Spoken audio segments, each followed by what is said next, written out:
Good evening, dear students. Am I audible?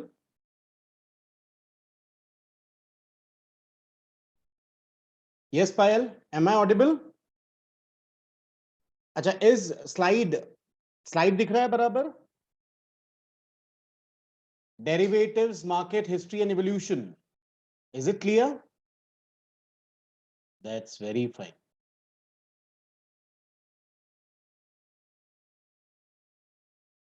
Ronit, is everything clear, beta? Chalo, that's very fine. So, can we start? Okay. So, derivative market, history and evolution. Yesterday itself, I have told you that this is very important concepts. The reason for that is you will be having objective type questions and they will be asking objective type questions in a twisted way.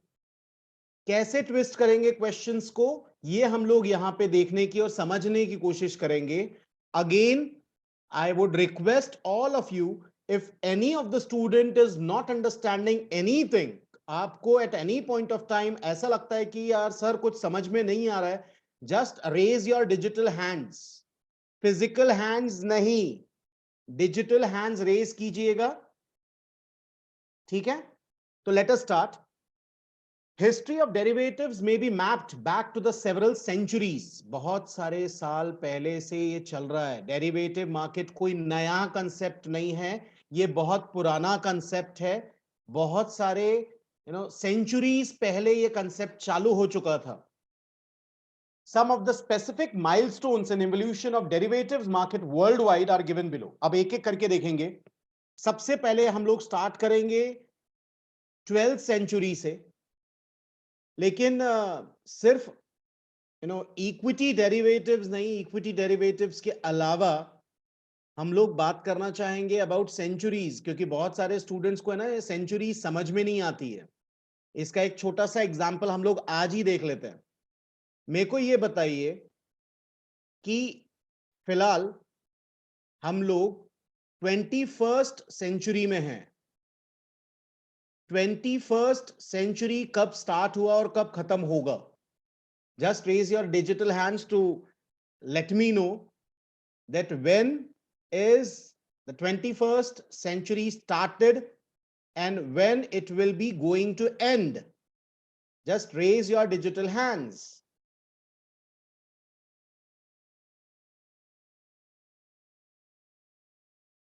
सब सोच रहे हैं, सबकी आंखें दिख रही है, सब ऊपर देख रहे हैं. अरे क्या यार. Okay. So this is Richa. Okay. Yes, Richa, please unmute yourself. Good evening, sir. Good evening. Sir, it began in 2001 and it will end in 2100. Okay. So it started in 2001 and will end on 2100. Is that correct, Richa? Yes, sir. That's very fine. Very much. Yes, anyone else would like to say?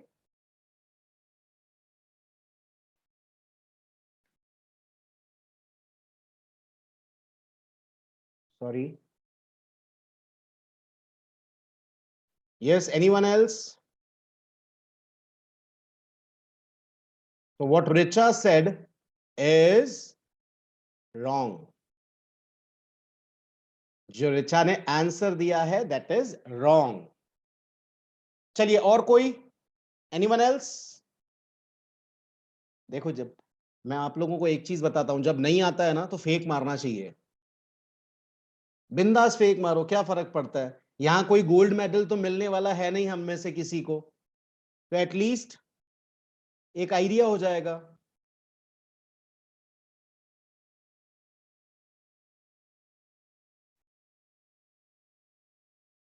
चलो, मे I help you out. याद रखिएगा 21st century started in the year 2000 and it will be ending. It is a century. अगर हम लोग बात करते हैं ना कि रोहित शर्मा ने सेंचुरी बनाई, century means 100 years. Century over year means 100। अगर हम लोग बात कर रहे हैं कि रोहित शर्मा ने सेंचुरी बनाई, मतलब रोहित शर्मा ने 100 इयर्स या 100 रन्स बनाए। तो over year 20th century, 21st century started in the year 2000 and will end on 2099.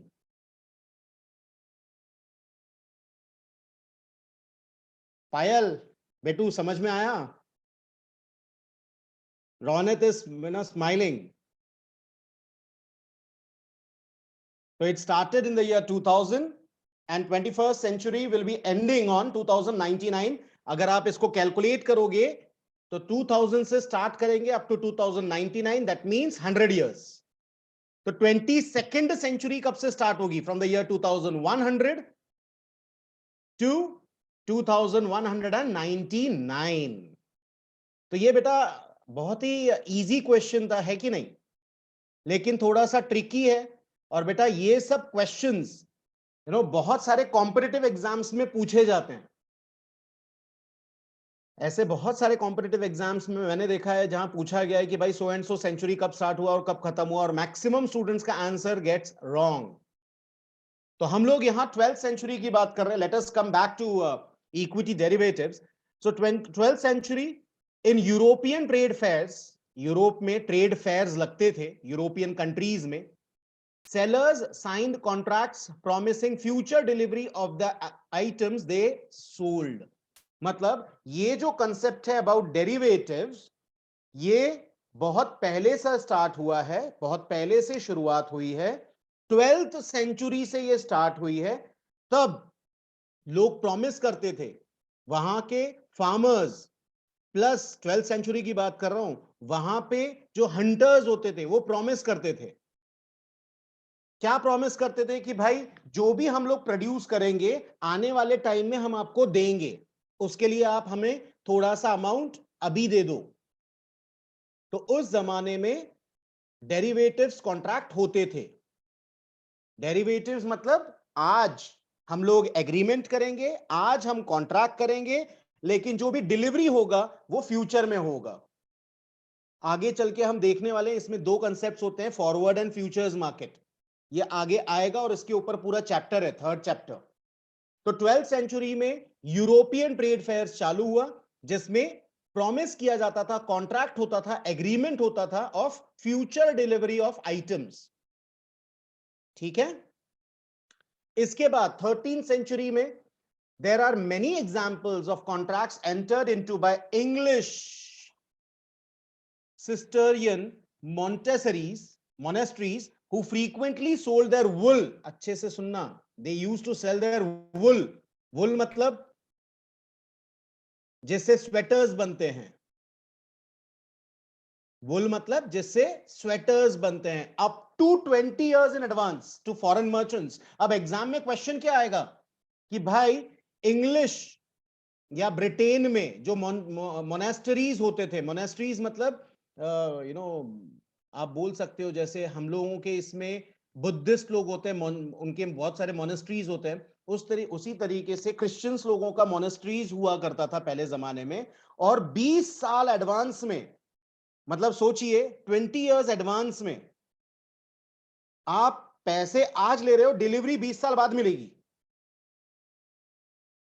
सामान का, गुड्स का डिलीवरी 20 साल बाद। ये कब की बात है? 13th century. आप लोगों को लगता होगा ना कि ये पॉसिबल नहीं है। What do you think? 20 साल बाद।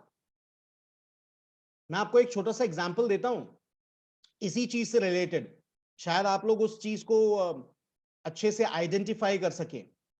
आपने एक स्कूल का नाम सुना होगा, कल्याण और कल्याण के आसपास है, सेक्रेड हार्ट स्कूल। नाम सुना है? वहां पे एडमिशंस 5 to 6 years, 5 से 6 साल पहले होते हैं।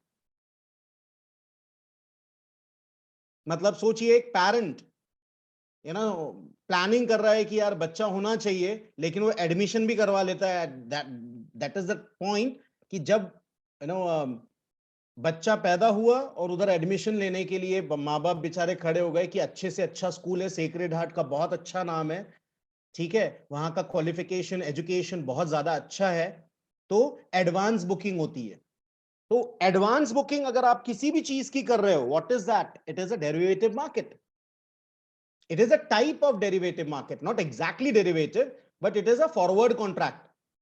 फॉरवर्ड कॉन्ट्रैक्ट मतलब एग्रीमेंट कॉन्ट्रैक्ट आज होगा लेकिन डिलीवरी कुछ समय बाद होगी. तो 13 सेंचुरी. अब इन लोग बोल सकते हैं कि भाई ऐसा कौन सा सेंचुरी है जिसमें वुल 20 साल एडवांस में बेचे जाते थे? तो इट इज 13 सेंचुरी. क्वेश्चन किस तरीके से पूछा जाएगा वो बता रहा हूं. Then between 1634 to 1637, tulip mania in Holland. Fortunes were lost in after the speculative boom in tulip futures bursts. Tulip is a type of flower.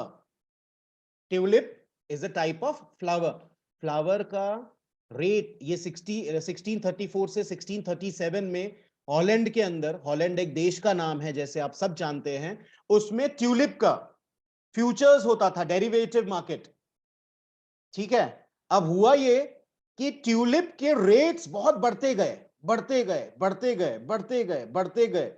मतलब आप ये अज्यूम करो कि जो ट्यूलिप का एक फ्लावर 1 रुपए में मिलता था वो 200 रुपए, 300 रुपए पहुंच गया. एक फ्लावर 1 रुपए का 200-300 रुपीस तक पहुंच गया. अब सोचिए 300 रुपीस पहुंचने के बाद अचानक मार्केट क्रैश हो गया. तो उन लोग ने एक वर्ड लिखा है, fortunes were lost. Fortunes were lost मतलब कई लोगों ने अपनी प्रॉपर्टी तक बेच दी थी. यार ट्यूलिप खरीदेंगे, मार्केट में उसका रेट बढ़ रहा है, लेकिन अचानक प्राइस बर्स्ट हो गया. और प्राइस बर्स्ट होने की वजह से जिन्होंने हायर प्राइस पे लिया था अब वो कंगाल हो गए.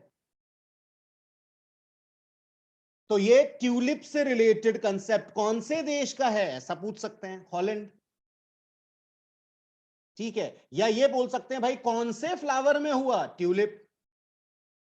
या ये पूछ सकते हैं कौन से साल के बीच में हुआ, तो it is between 1634 to 1637. So बेटा these are the type of questions they can be, they can ask you. ठीक है. आगे फिर late 17th century in Japan at Dojima near Osaka a futures market in rice. अब ये भी पूछ सकते हैं कि भाई जापान में 17th सेंचुरी में कौन से प्रोडक्ट का फ्यूचर्स होता था. So it is rice was developed to protect rice producers from bad weather or warfare. तो 17th सेंचुरी के आखिरी में जापान में एक फ्यूचर्स मार्केट राइस का होता था और राइस को इन लोग संभाल के रखते थे ताकि फ्यूचर में काम में आए, क्योंकि future was uncertain at that point of time. 17th century के आखिरी में वॉरफेयर ज्यादा होता था और वेदर कंडीशंस जापान में खराब होते थे. आप सबको मालूम है कि जापान में अर्थक्वेक सबसे ज्यादा होते हैं. तो वहां पे because of weather conditions and because of war, ये दो रीजन के वजह से टू प्रोटेक्ट राइस प्रोड्यूसर्स, जो राइस के प्रोड्यूसर्स है, जो फार्मर्स है, जो किसान है, जो उस जमाने में राइस प्रोड्यूस करते थे, उनको प्रोटेक्ट करने के लिए इन्होंने एक फ्यूचर्स मार्केट डेवलप किया. तो ये आपको याद रखना है. इसमें भी घुमा फिरा के क्वेश्चंस पूछ सकते हैं. अब जो आगे के कंसेप्ट है वो एक दूसरे से लिंक्ड है. 1848 में the Chicago Board of Trade CBOT. अब सबसे पहला क्वेश्चन ये आएगा, सीबीओटी कब बना? 1848. अब एग्जाम में इन लोग देंगे 1848, 49, 1850, 1860. ठीक है. दूसरा पूछ सकते हैं सीबीओटी का फुल फॉर्म बता दो, तो it is Chicago Board of trade. अब इन लोग कुछ भी दे सकते हैं. शिकागो के जगह पे चेन्नई दे सकते हैं, ट्रेड के जगह पे टैरिफ दे सकते हैं. समझ में आ रहा है? तो 1848 में the Chicago Board of trade facilitated trading of forward contract on various commodities. तो एक ऑफिशियल 1848 में Chicago is a place, a city. ठीक है. शिकागो में शिकागो बोर्ड ऑफ ट्रेड बना, जो बहुत सारे अलग अलग कमोडिटीज में फॉरवर्ड कॉन्ट्रैक्ट उसने लॉन्च किया. तो शिकागो बोर्ड ऑफ ट्रेड का ये पहला लॉन्च 1848 में हुआ. 1865 में कुछ ऐड हुआ. क्या ऐड हुआ देखो. In 1865 the CBOT went a step further, एक स्टेप आगे लिया, and listed the first exchange traded derivative contract in the US, America का सबसे पहला लिस्टेड एक्सचेंज 1865 में बना, और these contracts were called futures contract. तो हो सकता है एग्जाम में बोले भाई फ्यूचर्स कॉन्ट्रैक्ट अमेरिका में कब चालू हुआ, तो इट इज 1865। किसने चालू किया? सीबीओटी ने। ठीक है, क्या चालू किया? Exchange traded goods. What do you know exchange traded? एक एक्सचेंज बना, जैसे अपना बॉम्बे स्टॉक एक्सचेंज है, नेशनल स्टॉक एक्सचेंज है, ऐसे एक जगह पे एक्सचेंज बना, वहां पे बायर भी आते थे, सेलर भी आते थे, और ट्रेड होता था। लेकिन ट्रेड कौन सा?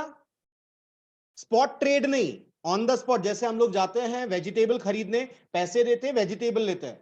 फ्यूचर्स कॉन्ट्रैक्ट होता था कि भाई एक महीने बाद मैं 10 गोनी भर के आपको चावल दूंगा, तो ट्रेड एग्रीमेंट कॉन्ट्रैक्ट हो जाता था। यस, 10 डेज बाद हम फिर मिलेंगे, 10 दिन बाद मैं 10 गोनी भर के, बैग्स भर के आपको राइस लेके आऊंगा, और इतने पैसे आपको देने होंगे। तो पहला एक्सचेंज ट्रेडेड डेरिवेटिव अमेरिका में 1865 में चालू हुआ, नाम सीबीओटी। ठीक है, इसी कॉन्ट्रैक्ट को क्या बोला जाता था? Futures contract. तो बेटा ये सब स्लाइड समझ में आई? किसी को इसमें क्वेरीज है तो please raise your digital hands. Yes Vaibhav, any queries? Okay, yes Vaibhav. Sir आपने बोला कि फर्स्ट स्टॉक एक्सचेंज 1865 में सेटल हुआ, बट 1817 में न्यूयॉर्क स्टॉक एक्सचेंज बिल्ड हो गया था ना? नहीं हाँ। नहीं, देखो वापस से, गूगल इट। या वेट अ सेकंड। उसको पहले पूरे अच्छे तरीके से रीड करो, कंसेप्ट को रीड करो।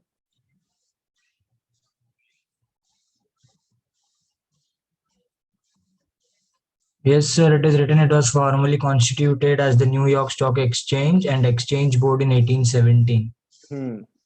किसके अंडर में? Wall street. एक सेकंड। इस चीज का स्टॉक एक्सचेंज था?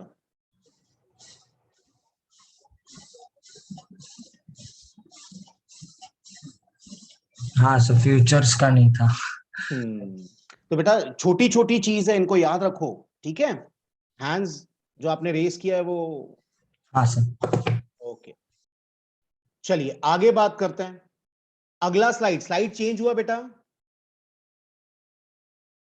ये एक प्रॉब्लम है, just give me a minute.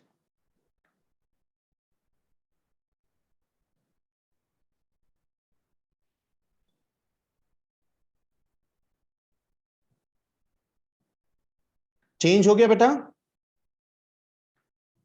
Okay, चलिए। In 1919 Chicago Butter and Egg Board, अब as a name indicates, Butter and Egg Board, a spin off, spin off मतलब सिस्टर कंसर्न। स्पिन ऑफ का मतलब क्या है? It is a sister concern. Sister concern समझ में आता है? रिलायंस जियो किसका है? रिलायंस इंडस्ट्रीज का है। तो क्या हम लोग ये बोल सकते हैं कि Reliance Jio is a sister concern of Reliance Industries? Yes और no? So that is sister concern. A spin-off of CBOT was reorganized to allow futures trading. Reorganize किया है and allows future trading. Later, its name was changed to Chicago Mercantile Exchange. तो पहले नाम क्या था? Chicago Butter and Egg board को नाम change करके इन्होंने किया चिकागो मर्केंटाइल एक्सचेंज। और ये किसके अंडर में काम करता था? सीबीओटी के अंडर में काम करता था। ठीक, अब एग्जाम में इन लोग पूछ सकते हैं, Chicago Butter and Egg Board was renamed as dash, तो it is Chicago Mercantile Exchange. फिर 1972 में चिकागो मर्केंटाइल एक्सचेंज, जो पहले Chicago Butter and Egg Board था, exchange introduced International Monetary Market IMM, which allows trading in currency futures. तो सबसे पहला currency futures market कब चालू हुआ? 1972 में। किसने स्टार्ट किया? चिकागो मर्केंटाइल एक्सचेंज ने स्टार्ट किया, और जिसको नाम दिया international Monetary market. Monetary means money market, जो करेंसी फ्यूचर्स में ट्रेड करता था। तो ये सब एक से बढ़कर एक अनोखी चीजें हैं, नई नई चीजें जो आपको याद रखना पड़ेगा। ठीक है। देन इन 1973, एक साल बाद, चिकागो बोर्ड ऑप्शंस एक्सचेंज। याद रखना, डेरिवेटिव्स में दो टाइप के डेरिवेटिव्स होते हैं, एक फ्यूचर एंड एक ऑप्शन। तो फ्यूचर्स तो पहले चालू हो गया था, ये ऑप्शन एक्सचेंज चालू हुआ, जिसको इन्होंने नाम दिया CBOE। तो Chicago board options exchange CBOE became the first marketplace for trading listed options। तो जितने कंपनी के लिस्टेड ऑप्शन से पहली बार एक नया एक्सचेंज स्टार्ट हुआ, that is Chicago board options exchange. कब स्टार्ट हुआ? 1973 में। In 1975 CBOT, Chicago board of trades, introduced treasury bills future contract। now what do you mean by treasury bills? जब भी गवर्नमेंट बिल ऑफ एक्सचेंज, हम आप सबने 11th 12th में bill of exchange पढ़ा होगा, ठीक है। जब गवर्नमेंट बिल ऑफ एक्सचेंज लेके आती है तो उसको बोलते हैं treasury bills. What do you mean by treasury bills? Governments bill of exchange. जब government bill of exchange introduce करती है तो उसको बोलते हैं ट्रेजरी बिल्स। तो 75 में सीबीओटी ने क्या इंट्रोड्यूस किया? Treasury bills future contract. It was the first successful pure interest rate futures, क्योंकि ट्रेजरी बिल में इंटरेस्ट होता है। अगर सामने वाले ने आपसे उधारी लिया है, आप सबको मालूम है, उसमें वेरियस पार्टीज होते हैं ट्रेजरी बिल्स में, ठीक है। तो यहां पे इंटरेस्ट भी होता था। तो पहला interest rate futures treasury bills market में सीबीओटी ने स्टार्ट किया इन द ईयर 1975। फिर 1977 CBOT introduced T bills, treasury bonds futures contract. Bonds again is issued by government. Central government bond issue करती है, और ये जो बॉन्ड होते हैं ये उधारी होती है। It is a liability, it is a type of debenture we can say, but not exactly debenture, क्योंकि इसमें इंटरेस्ट होता है। तो गवर्नमेंट ने बॉन्ड फ्यूचर कॉन्ट्रैक्ट स्टार्ट किया कब? 1977 में। फिर 1982 सीएमई, चिकागो मर्केंटाइल एक्सचेंज ने इंट्रोड्यूस किया euro dollars future contract. Euro dollars future contract किसने स्टार्ट किया? सीएमई ने। कब स्टार्ट किया? 1982। फिर 1982 सेम ईयर में Kansas city board of trade, ये नया ऑर्गेनाइजेशन आया, Kansas city board of trade launch the first stock index future. अब स्टॉक इंडेक्स, इंडेक्स मतलब इंडेक्स फ्यूचर्स। मैं आपको एग्जांपल देता हूं, नेशनल स्टॉक एक्सचेंज का इंडेक्स निफ्टी है, बॉम्बे स्टॉक एक्सचेंज का इंडेक्स सेंसेक्स है, बैंक जितने हैं उनका जो इंडेक्स है वो बैंक निफ्टी है या बैंकेक्स है। तो ये सब चीजें बेटा आने वाले टाइम में हम लोग देखेंगे, डोंट वरी अबाउट इट। तो फर्स्ट पहली बार स्टॉक इंडेक्स फ्यूचर्स किसने स्टार्ट किया? Kansas city board of trade ने। कब? कौन से साल में? 1982। And the last one 1983 Chicago board option exchange, जो हमने इसके पहले देखा था, जो 1973 में बना था। 1973 के बाद 10 साल बाद क्या कर रहा है ये? Introduced options on stock indexes. याद रखना, इसके ऊपर जो है 1982 वाला, वो फ्यूचर इंडेक्स के बारे में बात कर रहा है। मैंने जैसे आपको बताया, डेरिवेटिव मार्केट में दो चीज है, एक फ्यूचर्स और एक ऑप्शंस। तो पहले फ्यूचर्स आया 1982 में, Kansas city board of trade ने लेके आया ये पहला स्टॉक इंडेक्स फ्यूचर। लेकिन पहला स्टॉक इंडेक्स ऑप्शन ये सीबीओई लेके आया इन द ईयर 1983। अब इन्होंने दो एग्जाम्पल दिए, वो एग्जाम्पल आपको याद रखने की जरूरत नहीं है। तो बेटा ये हिस्ट्री है, ये चेंज नहीं होती है, एज इट इज रहती है। जैसे मैंने कल भी आपको बताया था, तो आपको ये सब याद रखना होगा। मैंने आपको ये रीड करते हुए ये भी बताया कि किस तरीके से क्वेश्चंस घुमा फिरा के पूछे जा सकते हैं। तो बेटा क्या ये कंसेप्ट समझ में आया? इसमें किसी को कोई प्रॉब्लम, कुछ क्वेश्चंस, कुछ queries? Please raise your hands.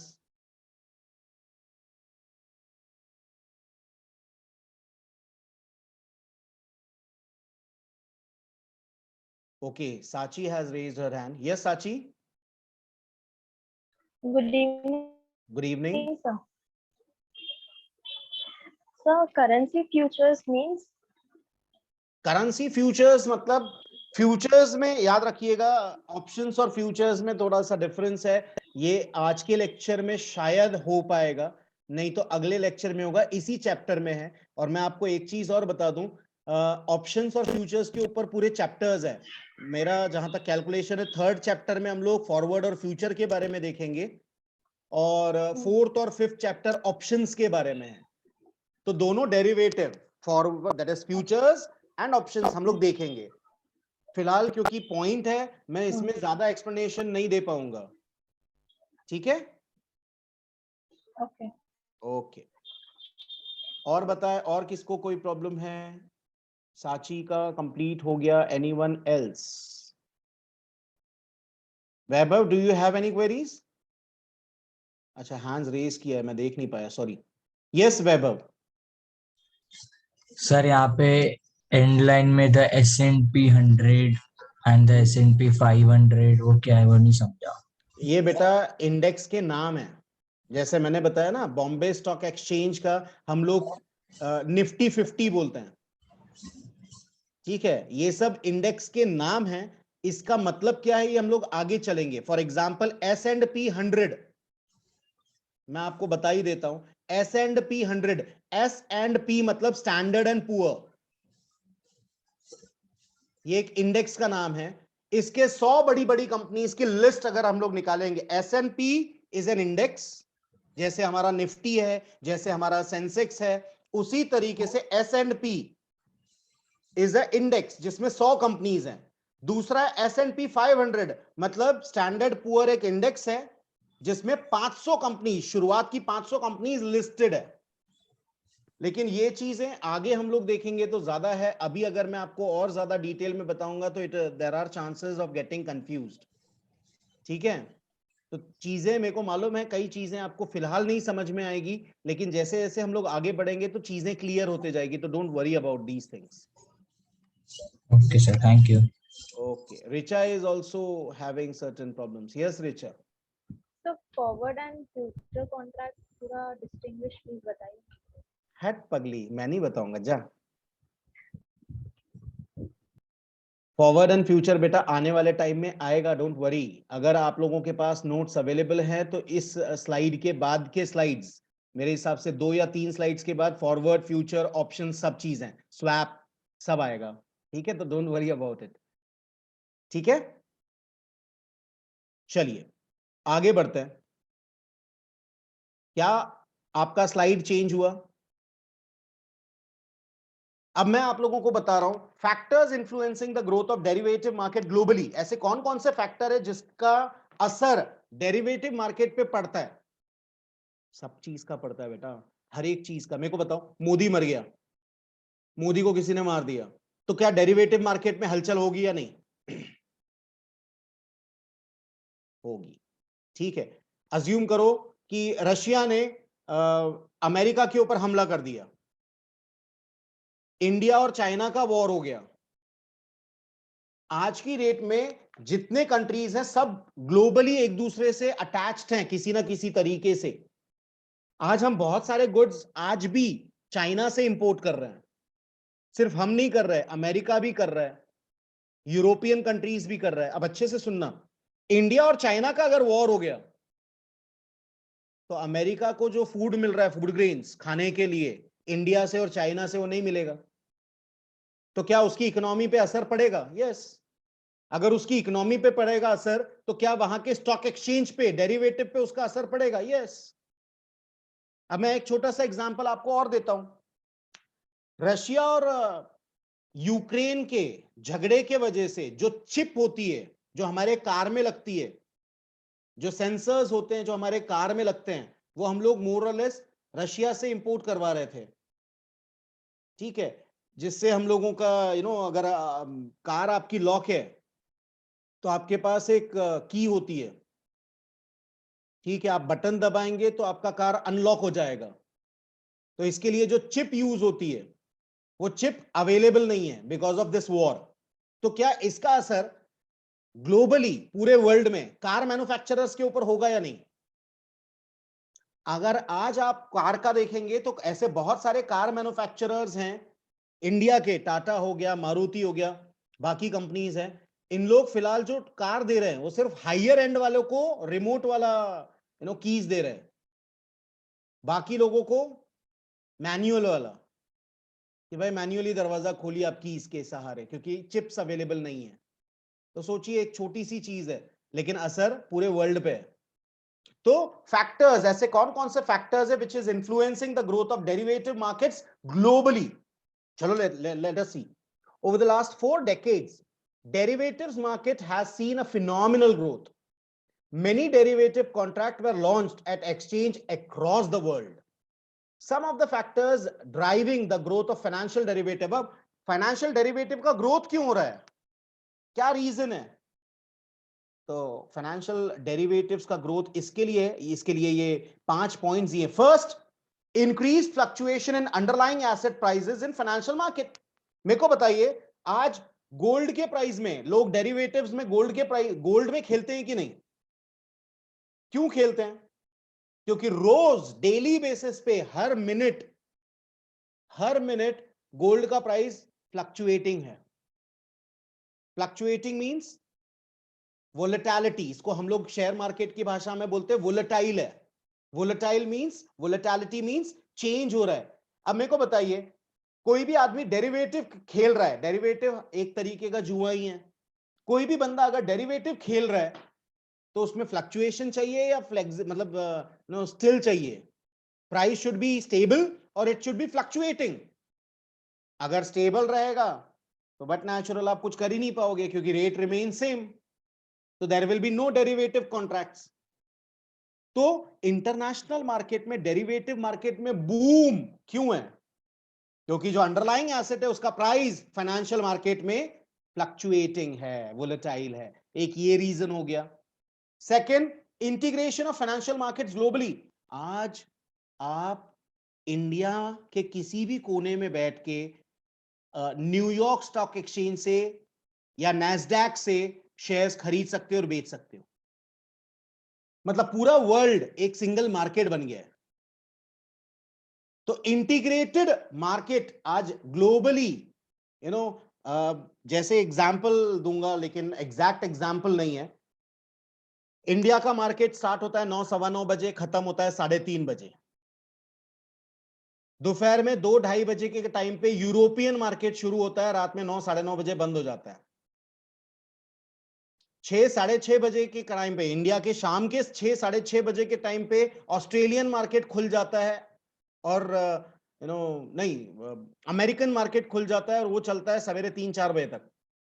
रात में 2:30 बजे के टाइम पे ऑस्ट्रेलियन मार्केट चालू होता है और वो रहता है सवेरे तक। सिंगापुर का मार्केट इंडिया के मार्केट से पहले चालू हो जाता है। तो पूरे 24 घंटे मार्केट चल ही रहा है। तो that is integration of financial markets globally.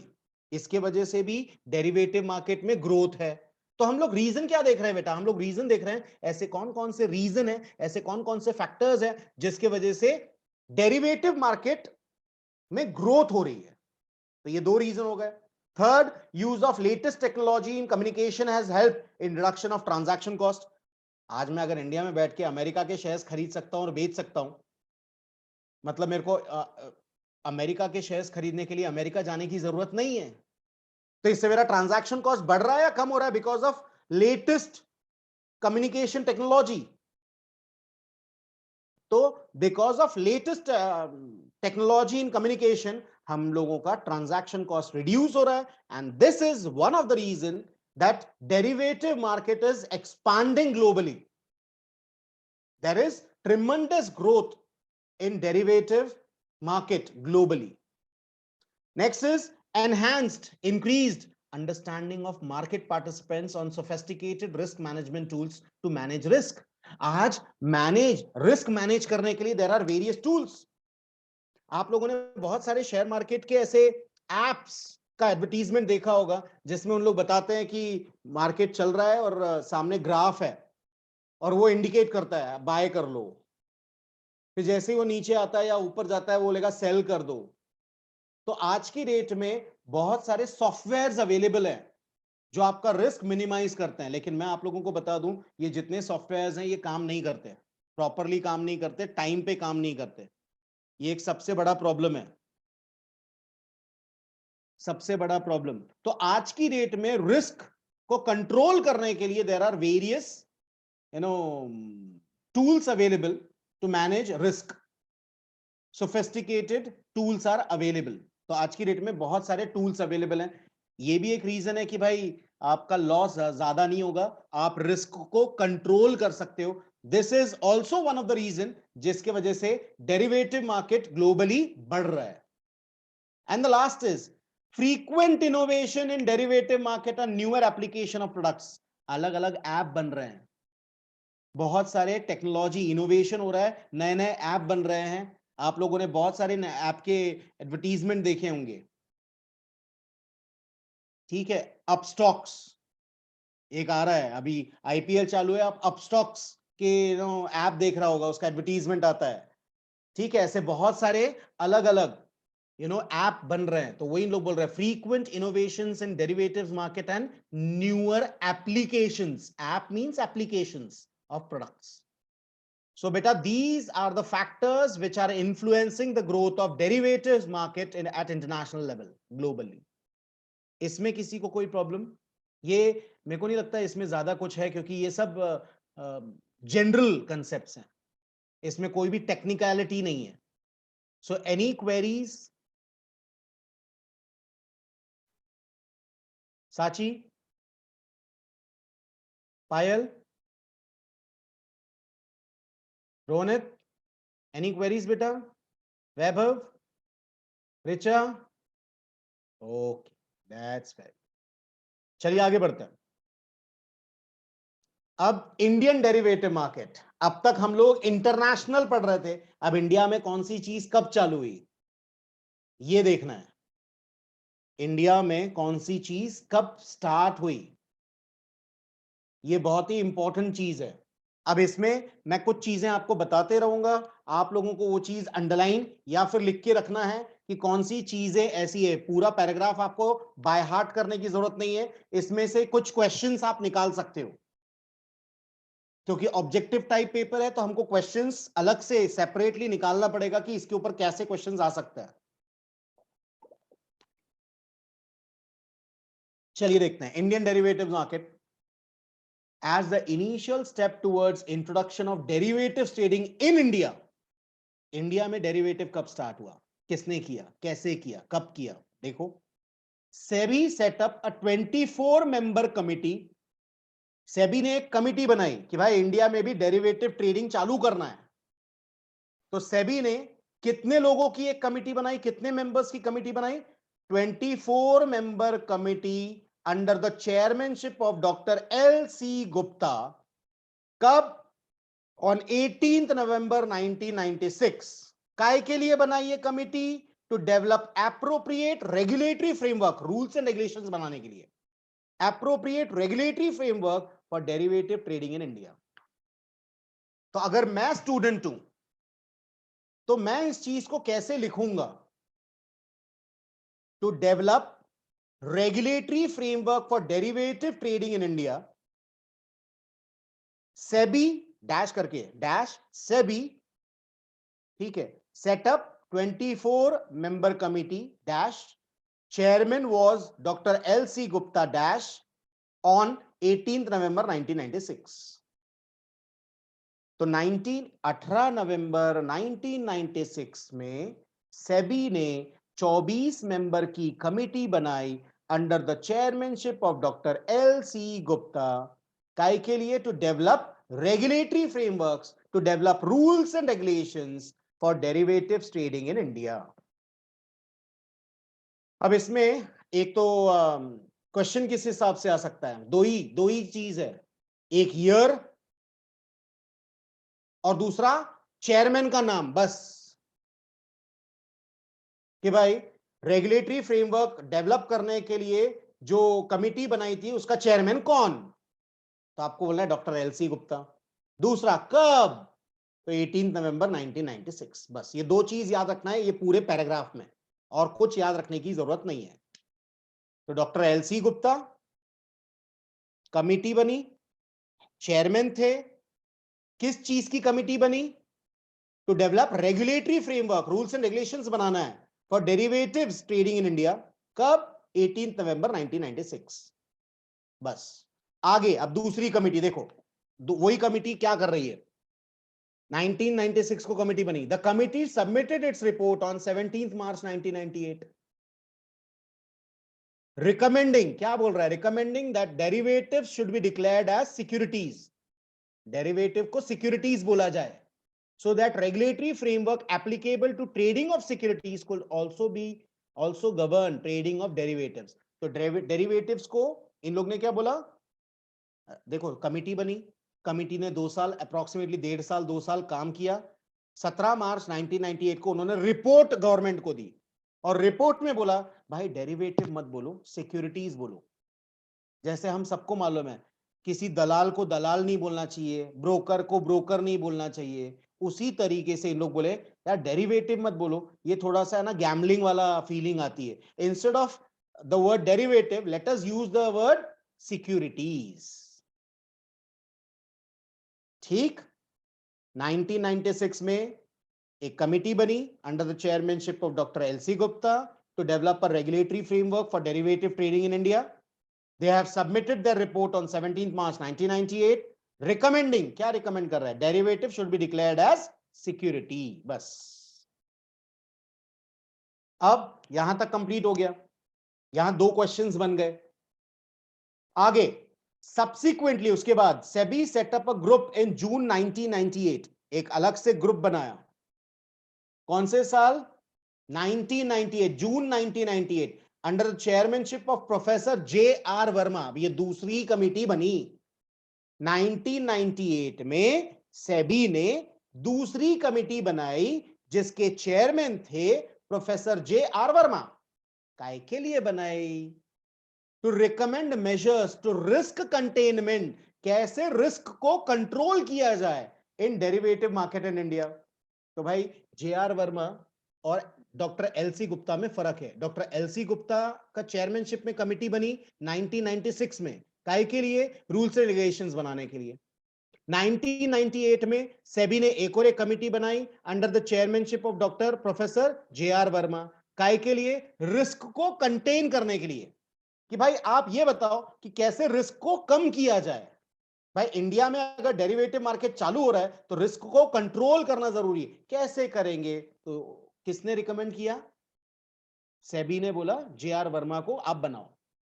The committee submitted its report in October 1998, जून में बनी 98, 3 महीने जुलाई अगस्त सितंबर के बाद अक्टूबर में उन्होंने अपना रिपोर्ट सबमिट कर दिया। ठीक है, क्या किया क्या नहीं किया ये आपको देखने की जरूरत नहीं है, आगे के 3 लाइन नहीं पढ़ेंगे चलेगा। ये सब बेटा मार्क करना क्या पढ़ना है क्या नहीं पढ़ना है, वो अगर नहीं भी पढ़ोगे तो कोई दिक्कत नहीं है। इसके बाद डायरेक्ट आप सेकंड पैराग्राफ में आओ। इन 1999 the securities contract regulation act SCRA, अब इसके ऊपर क्वेश्चन कैसे पूछ सकते हैं, SCRA का फुल फॉर्म बताओ, SCRA कब बना वो बताओ। तो in 1999 the Securities Contract Regulation Act, that is SCRA, was amended to include derivatives within the domain of securities। मैंने पहले ही बताया इन लोग ने डेरिवेटिव को क्या बना दिया, securities. And regulatory framework was developed for governing derivatives trading. ठीक है, सेम चीज जो ऊपर रिकमेंड की थी वो इन्होंने इंप्लीमेंट की। कौन से एक्ट में इसको डाला कि भाई डेरिवेटिव मत बोलो सिक्योरिटीज बोलो, कौन से एक्ट में डाला ये, सिक्योरिटीज कॉन्ट्रैक्ट रेगुलेशन एक्ट 1999। आगे इन मार्च 2000 गवर्नमेंट रिपील्ड मतलब निकाल दिया, हटा दिया, a 3 decade old notification which prohibited forward trading in securities।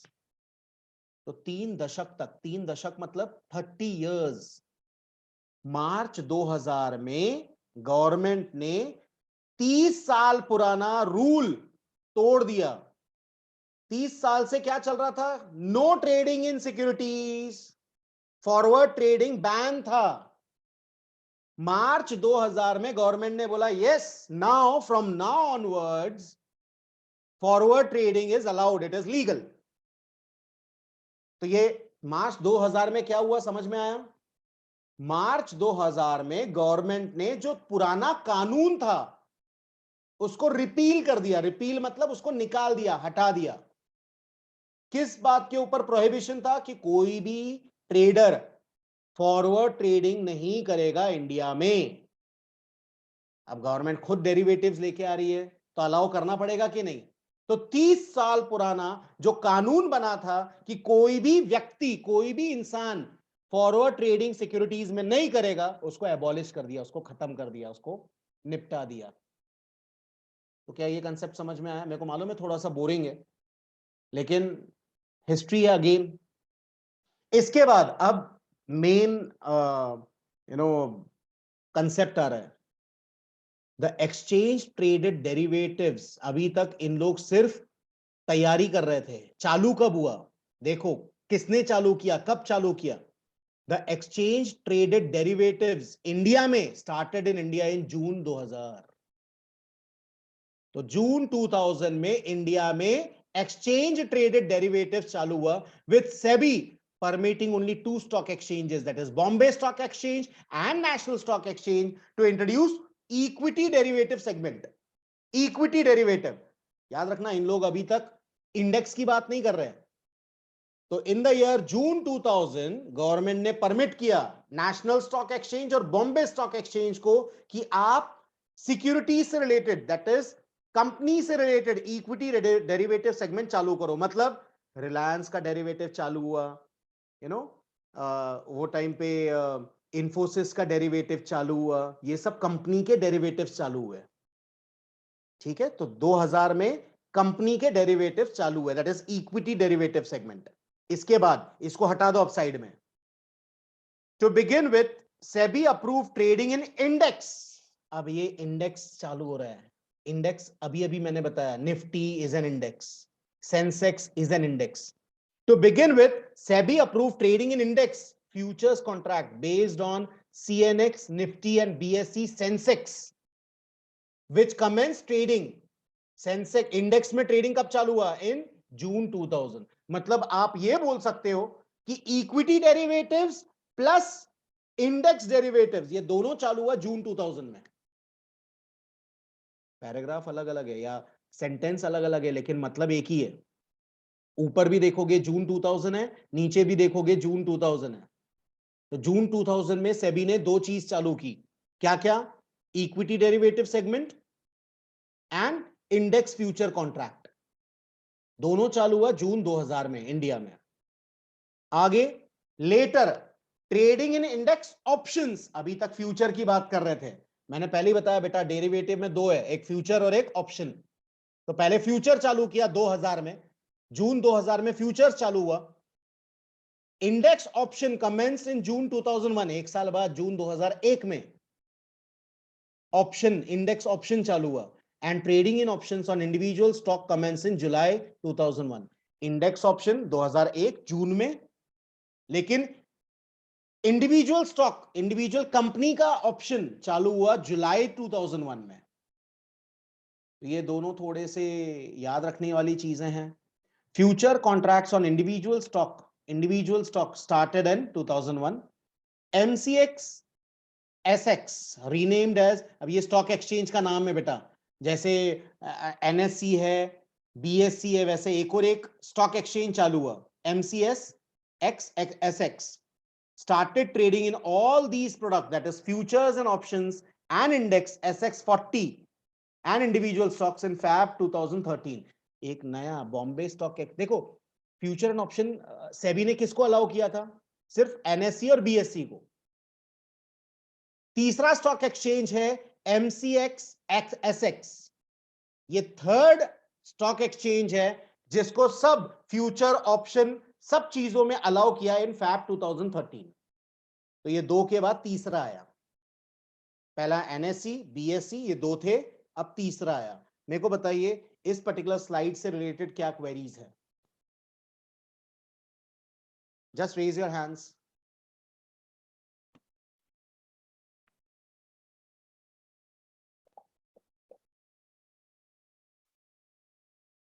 साची ने सबसे पहले, हाँ yes Sachi. Sir last paragraph में लास्ट 3 लाइंस नहीं समझे। ओके, मेरे को बताइए जो फर्स्ट लाइन है, फर्स्ट लाइन अच्छे से देखो, last paragraph first line, the exchange traded derivative started in India in June 2000 with SEBI permitting. अब सेबी ने जो ट्रेड है वो परमिट किया सिर्फ 2 एक्सचेंज को, बीएससी एंड एनएससी, बराबर। एक एक करके सब चीज चालू हुई, पहले फ्यूचर्स चालू हुआ, फिर ऑप्शंस चालू हुआ, ठीक है, ये सब चीज एक एक करके चालू हुई, उसका ईयर्स बताया। आखिरी के 3 लाइन में इन लोग बोल रहे हैं कि बॉम्बे स्टॉक एक्सचेंज और नेशनल स्टॉक एक्सचेंज के अलावा तीसरा स्टॉक एक्सचेंज बना जिसका नाम था MCX SX, ये थर्ड स्टॉक एक्सचेंज है। SX मतलब स्टॉक एक्सचेंज, ठीक है।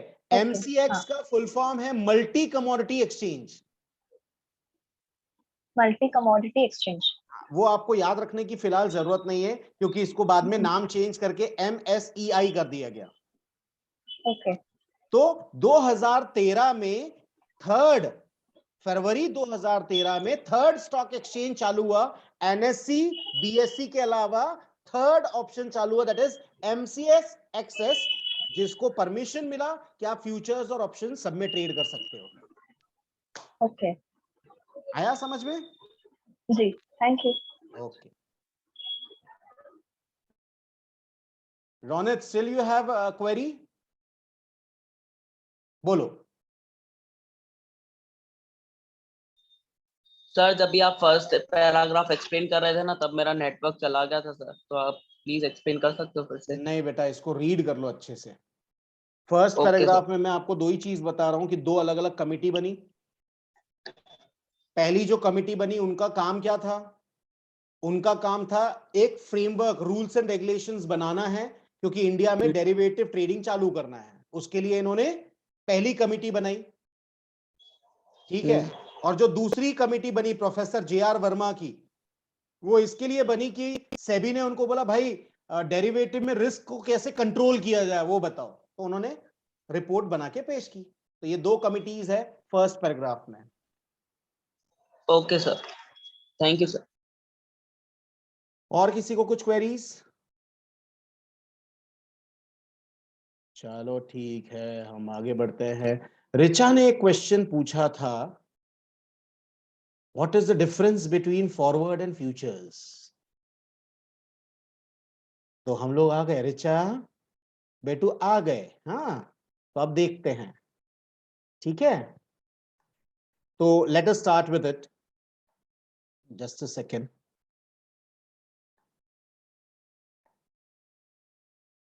Okay, now products and derivatives market, forward contract and future contract. मैं चाहूंगा कि आपके हाथ में पेन पेंसिल हो और आप लोग प्लीज अपने वर्डिंग्स में डिफरेंस लिख लें। हालांकि आने वाले टाइम में, मैं फिर से रिपीट कर रहा हूं, चैप्टर नंबर 3 कोई देख के बताएगा अगर आपने नोट्स प्रिंट आउट निकाल लिए हो? किसी के पास प्रिंट आउट है या एटलीस्ट इंडेक्स है क्या? चैप्टर नंबर 1 का नाम, 2 का नाम, 3 का नाम? वैभव के पास है, चलो Vaibhav please let me know what is the name of chapter number 3।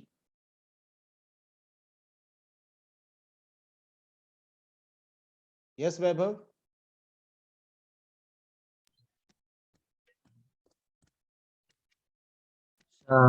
Introduction to forwards and futures.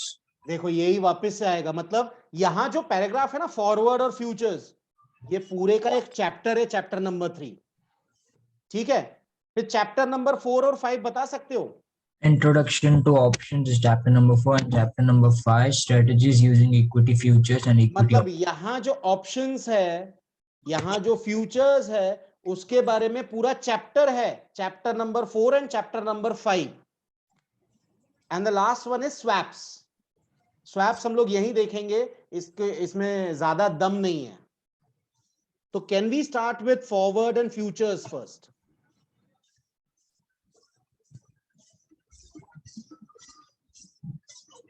Okay, तो I am starting with forwards now. अच्छे से सुनिएगा, समझने की कोशिश करना, नहीं समझ में आया तो हैंड्स रेज करना, ठीक है? अब हम लोग स्टार्ट कर रहे हैं विथ फॉरवर्ड्स, ठीक है?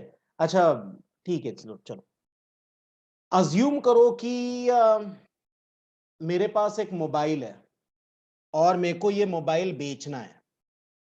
I do have a mobile and I want to sell it, ठीक है? अब मोबाइल बेचना है, किसको बेचूं? तो मैं एक दिन पद्मा कोचिंग क्लासेस में आता हूं।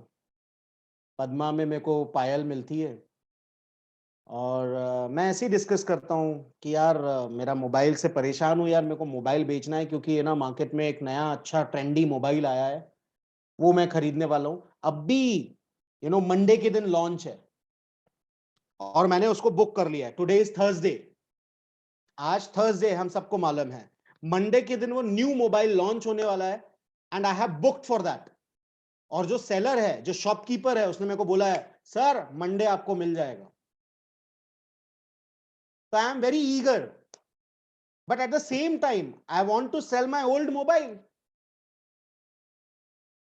तो मैं क्लास में ऐसे ही इन जनरल, जैसे आप लोगों को बता रहा हूं वैसे मैं इन जनरल बताता हूं, यार मेरा मोबाइल है और मेरे को मोबाइल बेचना है। And Payal is much more interested in my mobile. बोले सर वैसे भी मेरा मोबाइल पुराना है, अगर आप दे रहे हैं और सस्ते में देंगे तो मैं ले लूंगी। मैं बोलता हूं ठीक है यार, I want to sell at 6,000 rupees. Payal थोड़ी सी मायूस हो जाती है, सर मेरा इतना बजट नहीं है, आई डू हैव ओनली 5,000। मैं बोलता हूं चल ठीक है पायल, दिया 5,000 रुपए में आपको मोबाइल दूंगा, लेकिन कब? मंडे, ठीक है? मतलब ये सौदा कब हो रहा है? आज, दैट इज थर्सडे, ठीक है? लेकिन ये सौदा कंप्लीट कब होगा? मंडे। पैसे का लेन देन कब होगा? हो सकता है पायल मेरे को बोले सर एक काम करो, 100 रुपए मेरे तरफ से अभी से रख लो, डील पक्की, और मैंने 100 रुपए रख लिए। That is forward contract. Agreement आज होगा, कॉन्ट्रैक्ट आज होगा, लेकिन जो भी लेन देन है वो कब होगा? फ्यूचर डेट पे। It can be Monday, it can be Tuesday, ठीक है? अब अच्छे से सुनना बेटा कंसेप्ट, ठीक है? मैं पायल को अनम्यूट कर रहा हूं फिलहाल, क्योंकि खरीदने वाली पायल है भाई और मैं बेचने वाला हूं। यस पायल, क्या डील सर, पक्की? हाँ सर। मैं आपको 5,000 में मोबाइल बेचना चाह रहा हूं, आप 5,000 में खरीदना चाह रहे हो, लेकिन मैं मोबाइल हाँ। आपको दूंगा मंडे के दिन। चलेगा सर। ओके, तो डील पक्की हो गई। लेकिन फॉरवर्ड कॉन्ट्रैक्ट का एक सबसे बड़ा प्रॉब्लम क्या मालूम? क्या मैं रेगुलर मोबाइल बेचने वाला हूं? नहीं। क्या पायल रेगुलर मोबाइल खरीदने वाली है हर दूसरे दिन तीसरे दिन?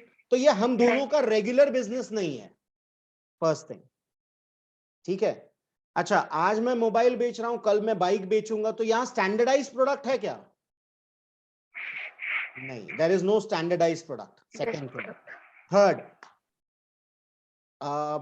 Due to certain problems, Payal के पास 5,000 का जो प्रोविजन था वो खत्म हो गया। तो क्या पायल बोल सकती है सर सॉरी मैं नहीं ले सकती, पैसे खत्म, गिर गए मेरे पैसे कहीं? तो क्या काउंटर पार्टी रिस्क है? काउंटर पार्टी, दोनों पार्टी के बीच में रिस्क है या नहीं है? या ऐसा भी हो सकता है कि मेरे को है ना 6,000 का कोई नया कस्टमर मिल गया, Sachi is ready to buy my mobile at 6,000, तो मैं पायल को बोलूंगा सॉरी पायल, वो मोबाइल है ना मेरे अंकल को दे दिया मैंने। तो यहां बेटा काउंटर पार्टी रिस्क है या नहीं है? है। तो जो भी एग्रीमेंट होगा वो कस्टमाइज्ड है. कस्टमाइज्ड मतलब we can change as per our convenience. ऐसा भी हो सकता है कि मैं मंडे के दिन रिक्वेस्ट करूं, मंडे के दिन पायल पैसे लेके आई 5000 रुपीज और मेरे को मंडे मोबाइल नहीं मिला, और मैं रिक्वेस्ट करूंगा पायल एक काम करना, एक दिन और दे दे मेरे को, मैं ना ट्यूसडे के दिन देता हूं, मेरे को शॉपकीपर ने बोला है कि कल आपको मिल जाएगा मोबाइल. तो ये कस्टमाइज है, मतलब यहां कोई चीज स्टैंडर्डाइज्ड नहीं है. Nothing is standardized. This is termed as forward contract. Understood? Okay, चलो let us read it once. Forward contract read कर रहा हूं. It is a contractual agreement. मैंने पहले बताया ये कॉन्ट्रैक्चुअल एग्रीमेंट है, लेकिन ये लीगल नहीं है, म्यूचुअल अंडरस्टैंडिंग पे है. तो फॉरवर्ड कॉन्ट्रैक्ट है लेकिन ये लीगल नहीं है, मतलब कोर्ट ऑफ लॉ में कोई चीज प्रूव नहीं होगी. तो it is a contractual agreement between two parties, that is Manish Rai and Payal Bharadwaj, to buy or sell an underlying asset. यहां पे underlying asset क्या है? मोबाइल. यहां पे underlying asset क्या है? Mobile phone. At a certain future date. भाई सौदा आज हो रहा है, लेकिन पैसे का लेना और सामान का देना फ्यूचर डेट में होगा. तो it is a contractual agreement between two parties to buy और sell an underlying asset at a certain future date for a particular price. एक particular price 5,000 रुपए डिसाइड हुआ, that is pre-decided on the date of the contract. So what is the date of the contract? आज Thursday. लेकिन पैसे का व्यवहार, सामान का लेन देन कब होगा? Future date, that is Monday. ठीक है, आगे क्या बोल रहे देखो. Both the contracting parties are committed and are obliged to honor the transaction irrespective of price of the underlying asset at the time of delivery. मतलब डिलीवरी के time पे ऐसा नहीं हो सकता है, नहीं नहीं पायल मेरे को तो 6,000 में ही देना है, क्योंकि दोनों पार्टी ने कॉन्ट्रैक्ट किया, एग्रीमेंट किया थर्सडे के दिन कि मैं अपना मोबाइल 5,000 में बेचूंगा, पायल 5,000 में खरीदेगी. लेकिन मुकर सकते हैं, मतलब काउंटर पार्टी रिस्क है, कल को वो मना कर सकती है, मैं मना कर सकता हूं. तो क्या हम लोगों को जेल हो सकती है क्या? नहीं, ये फॉरवर्ड कॉन्ट्रैक्ट है. आगे, since forwards are negotiated between two parties, the terms and conditions of contract are customized. Terms and conditions can change. जैसे मैंने बताया, मंडे को मेरे को नया मोबाइल नहीं मिला, तो मैंने पायल को रिक्वेस्ट किया, पायल सॉरी ट्यूसडे को देता हूं, मेरे को मेरा मोबाइल आज डिलीवर नहीं हुआ. तो it is customized. What do you mean by customized? You can change it. The rules and regulations can be changed. So these are over the counter contracts. Over the counter contracts मतलब कहीं पे भी खड़े होके कर सकते हैं. Yes or no? तो फॉरवर्ड कंसेप्ट किसको समझ में नहीं आया? हैंड्स रेज कर सकते हैं.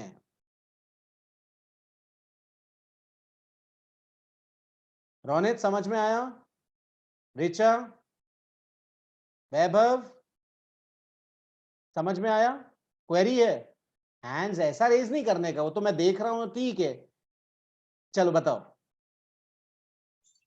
सर ऐसा हो सकता है कि आप ऐसा बोल सको कि मतलब आपने एग्री नहीं किया 5,000 में सेल करने का वो डे पे, तो फिर तो कॉन्ट्रैक्ट होगा ही नहीं ना.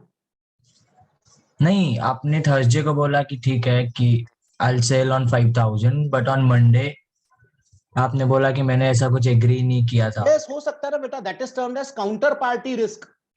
इसी को काउंटर पार्टी रिस्क बोलते हैं. काउंटर पार्टी रिस्क मतलब सामने वाला कोई भी बदल सकता है. इसके लिए ये पर्टिकुलर फॉरवर्ड कॉन्ट्रैक्ट कई बार लीगल नहीं होता. ठीक है, ओके. Any queries?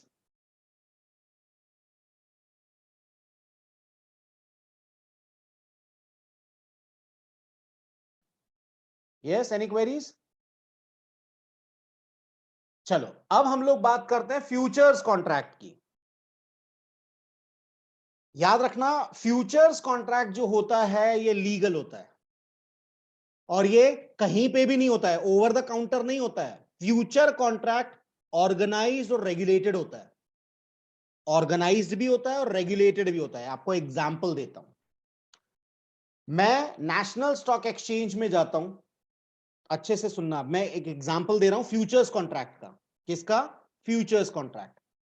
अज्यूम करो मनीष राय का शेयर मार्केट में एंजल ब्रोकिंग में अकाउंट है। किसमें है अकाउंट? एंजल ब्रोकिंग में अकाउंट है, ठीक है। अब मैं जाता हूं और जाके बोलता हूं इट इज अ कॉन्ट्रैक्ट। यहां पे मैं फिर से रिपीट कर रहा हूं, फ्यूचर्स में सबसे पहले मेरे को एक चीज बताइए फ्यूचर स्टार्ट करने के पहले, क्या कल मैंने आप लोगों को बताया था कि difference, there are two type of markets, one is cash segment and one is futures. बताया था हाँ या नहीं? अब कैश मार्केट में आप 1 शेयर 2 शेयर 3 शेयर 5 शेयर कितने भी ले सकते हो और कितने भी दिन रख सकते हो, देयर इज नो एक्सपायरी। लेकिन फ्यूचर्स कॉन्ट्रैक्ट में एक्सपायरी है, ठीक है। तो मैं जाता हूं अपने एंजल ब्रोकिंग के ब्रोकर के पास और एंजल ब्रोकर को बोलता हूं भाई साहब मेरे को ये बताइए कि रिलायंस कितना चल रहा है? चलता है 1,000 रुपए चल रहा है, 1,000 रुपीज, ठीक है। अच्छा, मैं बोलता हूं लॉट साइज कितना है? लॉट साइज मतलब कितने शेयर्स का एक लॉट है? बोलता है 1,000 शेयर्स का लॉट है। तो 1,000 shares into 1,000 rupees, total amount comes to 10 lakh rupees.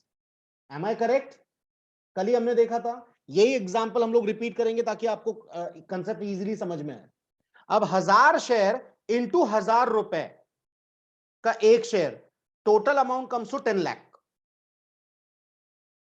ठीक, मेरे को बताओ, मैं अगर मेरे एंजल ब्रोकर वाले को बोलता हूं, ब्रोकर को, भाई एक काम करना 600 शेयर्स हो सकता है क्या? तो देगा क्या? खरीदना है तो खरीदो, नहीं खरीदना है मत खरीदो।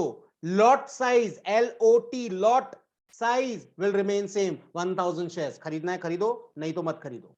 मतलब यहां जो गुड्स है वो स्टैंडर्डाइज्ड है, ना कम होगा ना बढ़ेगा। ठीक, फर्स्ट थिंग। सेकंड, किसके थ्रू बाय और सेल? अगर मैं बोलता हूं चलो एक लॉट खरीद ले,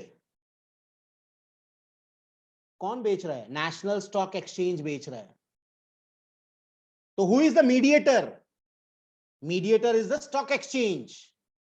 तो स्टैंडर्डाइज्ड प्रोडक्ट है, ठीक है, ऑर्गेनाइज्ड मार्केट है, रूल्स एंड रेगुलेशंस है। क्या ऐसा हो सकता है कि आज मैं खरीद लूं और कल बोलूं नहीं मेरे को नहीं बेचना है? ना, you have to sell. It is a futures derivative contract where you have right as well as obligation. आपका अधिकार है बाय करने का, लेकिन ऑब्लिगेशन भी, आपको बाय किया है तो सेल करना पड़ेगा और सेल किया है तो बाय करना पड़ेगा, और कोई ऑप्शन नहीं है। तो यहां काउंटर पार्टी रिस्क हो सकता है क्या? नहीं। क्या यहां सामने वाला लीगल एक्शन ले सकता है अगर मैंने पूरा पेमेंट नहीं किया? यस। तो that is the basic difference between forward market and futures market. That is the basic difference between forward market and futures market. कि फ्यूचर एक स्टैंडर्डाइज्ड मार्केट है, ऑर्गेनाइज्ड मार्केट है, रूल्स एंड रेगुलेशंस वाला market है। यहां पे negotiation ज्यादा कुछ नहीं होता है भाई, जो प्राइस चल रहा है उस पे लो, उस पे बेचो, ठीक है।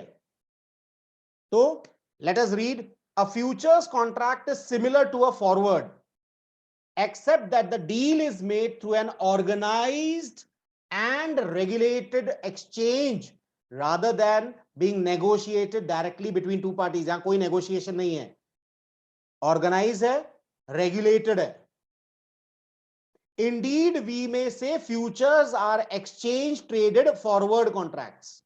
तो यहां फॉरवर्ड कॉन्ट्रैक्ट भी है, लेकिन कौन कर रहा है? एक्सचेंज कर रहा है। एक्सचेंज मतलब स्टॉक एक्सचेंज। तो फॉरवर्ड कॉन्ट्रैक्ट लीगली एप्लीकेबल नहीं है, लेकिन फ्यूचर्स कॉन्ट्रैक्ट लीगली एप्लीकेबल है। क्या यहां तक सबको कंसेप्ट समझ में आया? इसमें किसी को बेटा कोई प्रॉब्लम है क्या? पायल, फॉरवर्ड फ्यूचर समझ में आया? साची, रिचा ने हैंड्स रेस किया। यस रिचा। तो यहाँ काउंटर पार्टी रिस्क भी नहीं होगा ना? नहीं, क्योंकि एक्सचेंज ट्रेडेड है। कल को मैं डिनाई नहीं कर सकता है, अगर मैंने बाय किया है तो आई हैव टू सेल, और जिसने सेल किया है ही हैव टू बाय, और कोई ऑप्शन नहीं है। Okay sir, thank you. और इसमें फॉरवर्ड और फ्यूचर में बेटा बहुत सारी चीज सीखेंगे चैप्टर नंबर 3 में। ये तो सिर्फ एक छोटा छोटा इन लोग ने बताया, जैसे मैंने बताया ना ऑप्शंस, आप लोगों को तो अभी मैं बता रहा हूं, नहीं तो बाकी स्टूडेंट्स को मैं ऑप्शंस बताता ही नहीं यहां पे चैप्टर नंबर 1 में। The reason for that is यहां पे स्टूडेंट कंफ्यूज हो जाता है, तो चैप्टर नंबर 4 और 5 में वो कंफ्यूज ही रहता है। तो मोस्ट ऑफ द टाइम्स में बताता ही नहीं ऑप्शंस, क्योंकि ऑप्शंस, सोचो ना, ये 4 लाइन का एक्सप्लेनेशन पढ़ना अच्छा है या वहां पूरा चैप्टर पढ़ना अच्छा है? पायल क्या बोलती तू? यस बेटा बोलो, what do you think? Chapter पढ़ना। चैप्टर पढ़ना। साची what do you think? Please let me no बेटा। तो चैप्टर पढ़ना। ठीक है, तो ये फिलहाल आज का लेक्चर हम लोग यहीं रुकते हैं। ठीक है, आज का लेक्चर फिलहाल यहीं रुकते हैं। कल हम लोग ऑप्शन से स्टार्ट ना करते हुए मैं स्वैप से स्टार्ट करना ज्यादा प्रेफर करूंगा, क्योंकि स्वैप थोड़ा सा इंटरेस्टिंग है। तो ये हम लोग कल स्टार्ट करेंगे। ठीक है, तो कल हम लोग मिलेंगे at the same time 7 o'clock। Will do. तो कल मिलते हैं। Till then bye, have a good time, God bless you बच्चा, थैंक यू वेरी मच।